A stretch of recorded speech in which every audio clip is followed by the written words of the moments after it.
Mwamuzi aliyekataa goli la Simba dhidi ya Young Africans afungiwa miezi 6.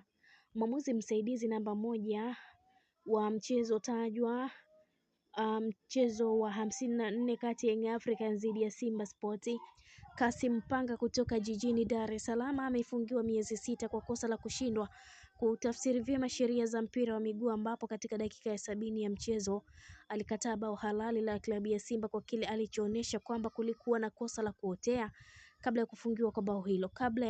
kwa bao hilo. Hata hivyo, taarifa ya wataalamu wa kutafsiri sheria za mpira wa miguu baada ya kufanyia tathmini video ya tukio hilo ilibainisha kwamba hakukuwa na kosa lolote kabla ya kufungwa kwa bao hilo. Adhabu hiyo ni kwa mujibu wa kanuni ya 42 kifungu cha kwanza ya ligi kuu kuhusu udhibiti kwa waamuzi. Hivyo mwamuzi aliyekataa goli la Simba dhidi ya Young Africans amefungiwa miezi 6, naye ni mwamuzi msaidizi namba 1 wa mchezo wakati Young Africans dhidi ya Simba Sports, Kassim Mpanga kutokea Dar es Salaam amekula rungu hilo kutoka bodi ya ligi. Hii ni Malkia wa Soka, endelea kutufuatilia, usisahau kulike, kushare, kucomment pamoja na kusubscribe channel yetu